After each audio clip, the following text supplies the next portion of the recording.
Assalamualaikum warahmatullahi wabarakatuh. Perkenalkan, nama saya Catika Sarmadi, mahasiswi Prodi Perencanaan Wilayah Kota Fakultas Teknik Universitas Jember. Di sini saya akan menjelaskan mengenai definisi real estate. Jadi real estate itu dapat diartikan sebagai segala sesuatu yang berada di atas tanah maupun di bawah permukaan tanah. Dia itu dapat berbentuk aset yang berbentuk atau tangible, atau yang tidak berbentuk atau intangible. Kalau tangible itu bentuknya kayak bangunan, pohon, atau mineral-mineral yang di dalam tanah. Kalau intangible itu yang tidak berbentuk, jadi dia lebih seperti kayak ke hak milik, perjanjian, atau surat-surat kepemilikan tanah. Tapi real estate itu juga dikategorikan jadi empat komponen. Yang pertama itu perumahan atau pemukiman, yang kedua itu kawasan industri, kawasan komersil, dan juga sebidang tanah. Nah, kenapa PWK itu belajar real estate? Karena kayak yang udah disebutkan tadi, bahwa real estate itu terdiri dari tanah, industri, permukiman, sama kawasan komersil. Nah, semuanya itu tuh diatur dalam di bidang tata ruang gitu, diatur mengenai pemanfaatan ruang. Jadinya prodi PWK itu harus belajar real estate karena semua apa ya, real estate itu sangat penting dalam pengembangan kota, karena suatu kota itu tidak akan berkembang tanpa adanya infrastruktur yang dapat memenuhi kebutuhan masyarakatnya. Nah, dari yang udah dipelajari selama ini ada beberapa materi, yaitu yang pertama yang jelas terkait definisi real estate, bank lahan, lahan, dan juga kasibah-lisibah. Terkait bank lahan itu di Indonesia sendiri sejauh ini yang saya sudah baca-baca kemarin itu belum ada,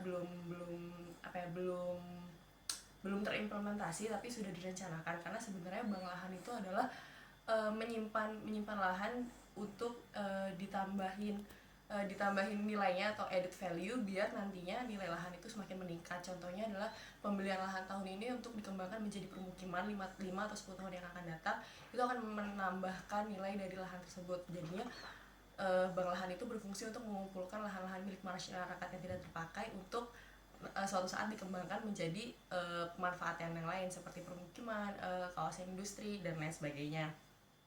Yang berikutnya adalah lahan. Lahan itu dapat diartikan sebagai bentang alam yang mencakup pengertian lingkungan fisik termasuk iklim, topografi, tanah, hidrologi, dan keadaan vegetasi alami.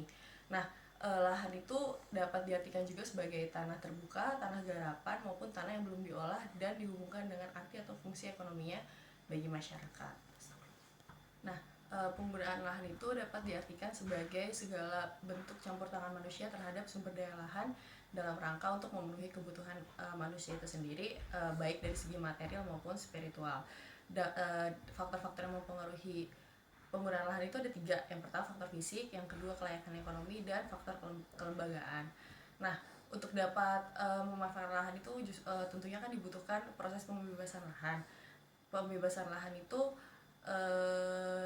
memiliki suatu panitia khusus yang menangani proses pembebasan lahan itu.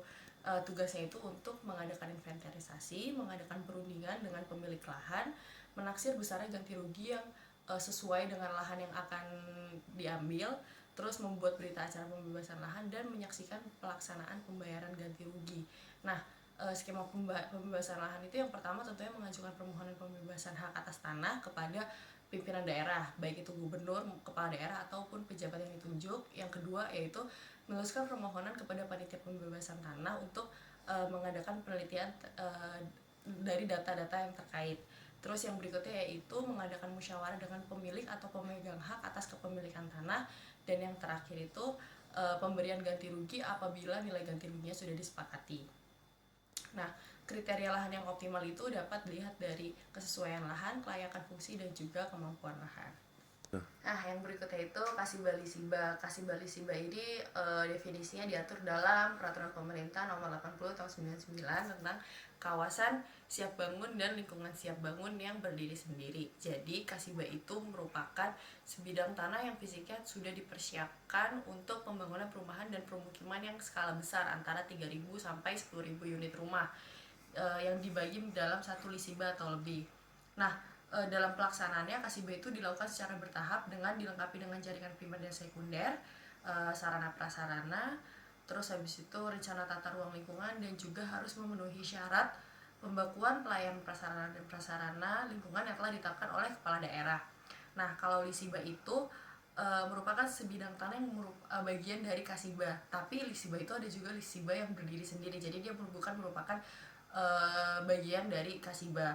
Kalau Lisiba itu kapasitasnya kecil, hanya antara 1.000 hingga 3.000 unit rumah yang telah disiapkan dan dilengkapi dengan sarana prasarana.